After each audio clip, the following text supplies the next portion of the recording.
Saviez-vous qu'il existe au Brésil un endroit où la forêt tropicale rencontre le désert et que cette incroyable convergence est menacée par l'activité humaine? C'est une image frappante. Mais comment est-il possible que deux écosystèmes aussi opposés coexistent dans un même pays? Et quelle est la véritable dimension de la menace qu'ils encourent? Le Brésil est un géant géographique, un creuset de biomes. Imaginez l'immensité de l'Amazonie, la plus grande forêt tropicale du monde, un poumon vert qui régule le climat mondial. Mais au nord-est, le Sertão, une région semi-aride, lutte contre la sécheresse. Cette dualité climatique définit la biodiversité unique du Brésil, mais le rend également vulnérable. L'expansion agricole, la déforestation et l'exploitation minière illégale érodent ses limites naturelles, mettant en danger les espèces endémiques et les écosystèmes entiers. Vous mentionnez la déforestation. Pourriez-vous quantifier l'impact réel de la perte de forêt au Brésil, non seulement en termes de biodiversité, mais aussi dans le contexte du changement climatique mondial? Les chiffres sont alarmants. On estime qu'au cours des dernières décennies, des millions d'hectares de forêts amazoniennes ont été perdus. Cela signifie non seulement l'extinction d'espèces et l'altération des cycles hydrologiques, mais aussi la libération massive de dioxyde de carbone dans l'atmosphère, accélérant le réchauffement climatique. La déforestation au Brésil contribue de manière significative aux émissions mondiales de gaz à effet de serre, compromettant les efforts internationaux pour atténuer le changement climatique. Pensez à l'impact à long terme. Moins de pluie, des sols dégradés et la perte irréparable d'un patrimoine naturel inestimable. Je comprends l'ampleur du problème environnemental. Mais quels facteurs historiques et politiques ont contribué à cette situation? Comment la relation entre le gouvernement brésilien et la préservation de l'environnement a-t-elle évolué au fil du temps?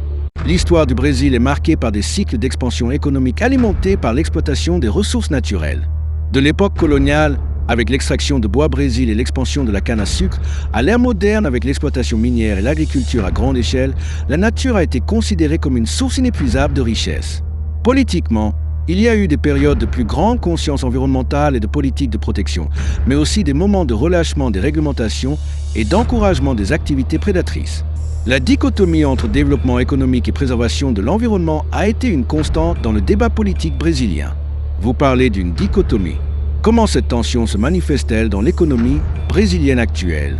Quels sont les secteurs les plus dépendants de l'exploitation des ressources naturelles et quel est leur poids dans le produit intérieur brut? L'agro-industrie et l'exploitation minière sont des piliers de l'économie brésilienne, représentant une part importante du produit intérieur brut et créant des emplois. Cependant, leur expansion se fait souvent au détriment de l'environnement. La production de soja, l'élevage et l'extraction de minéraux comme le fer et leur alimentent la déforestation et la dégradation des sols. Il est urgent de diversifier l'économie et de promouvoir des modèles de développement plus durables qui valorisent la préservation de l'environnement comme un atout et non comme un obstacle. Vous mentionnez des modèles de développement durable. Quelles initiatives concrètes sont mises en œuvre au Brésil pour promouvoir une économie plus verte et quels sont les résultats jusqu'à présent? Des efforts importants sont en cours, bien qu'ils soient insuffisants. On encourage l'agriculture à faible émission de carbone, le reboisement avec des espèces indigènes et le développement d'énergies renouvelables comme l'éolien et le solaire.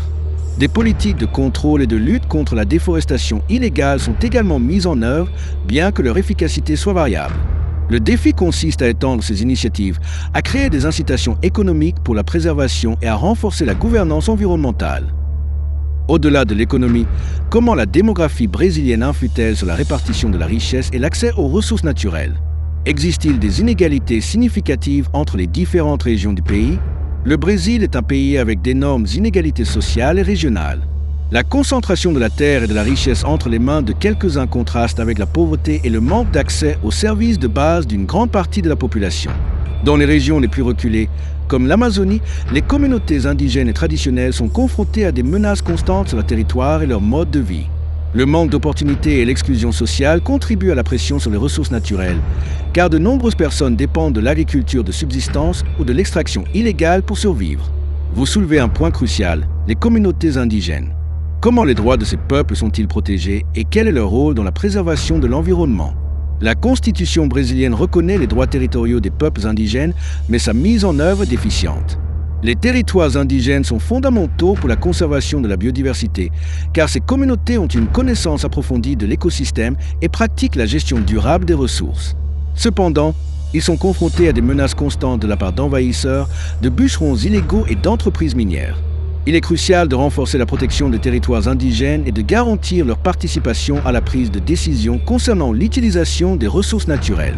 Passant à un autre aspect, Comment la culture brésilienne se manifeste-t-elle dans la relation avec l'environnement?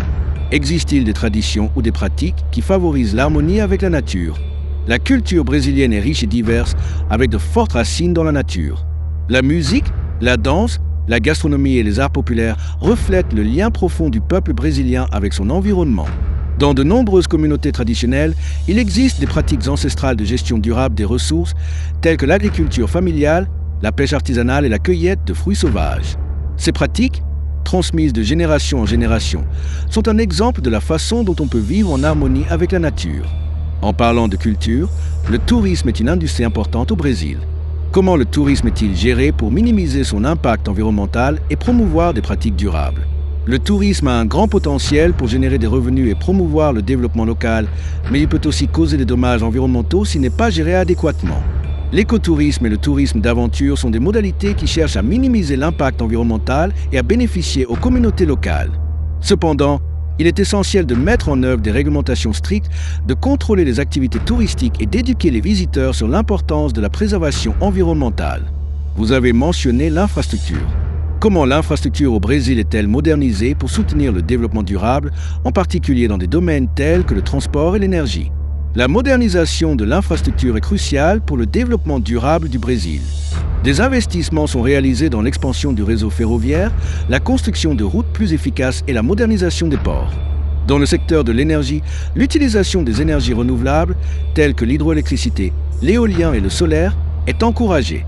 Cependant, il est essentiel que ces investissements soient réalisés de manière planifiée et dans le respect de l'environnement, en évitant la construction d'ouvrages qui causent des dommages irréparables aux écosystèmes. Enfin, comment le Brésil se positionne-t-il sur la scène internationale en matière de coopération environnementale? Quels accords et engagements le pays a-t-il pris pour relever les défis mondiaux, tels que le changement climatique et la perte de biodiversité? Le Brésil joue un rôle important dans la coopération environnementale internationale. Le pays a signé des accords et des engagements pour réduire les émissions de gaz à effet de serre, protéger la biodiversité et lutter contre la déforestation. Cependant, il est essentiel que ces engagements se traduisent en actions concrètes et que le Brésil mène les efforts pour promouvoir le développement durable dans la région. La préservation de l'environnement est un défi mondial qui nécessite la collaboration de tous les pays et le Brésil a une grande responsabilité dans ce processus. Vous avez brossé un tableau complet des défis et des opportunités auxquels le Brésil est confronté en matière de géographie, de biodiversité, d'histoire, de politique, d'économie, de démographie, de culture, de tourisme, de questions sociales, d'infrastructures et de relations internationales. Un pays de contraste, mais avec un potentiel énorme. Absolument. Le Brésil est un pays fascinant, plein de beauté naturelle et de richesses culturelles. Mais il est également confronté à des défis urgents en matière de préservation de l'environnement et de développement durable.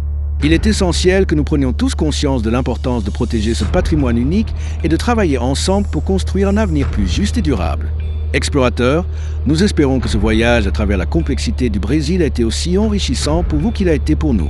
Si vous avez aimé cette analyse approfondie et que vous voulez continuer à explorer des thèmes fascinants comme celui-ci, nous vous invitons à vous abonner à notre chaîne. Aimez la vidéo si vous avez appris quelque chose de nouveau et laissez-nous vos commentaires pour nous faire savoir quels autres sujets vous aimeriez que nous abordions. Abonnez-vous, aimez, commentez et partagez. À la prochaine exploration.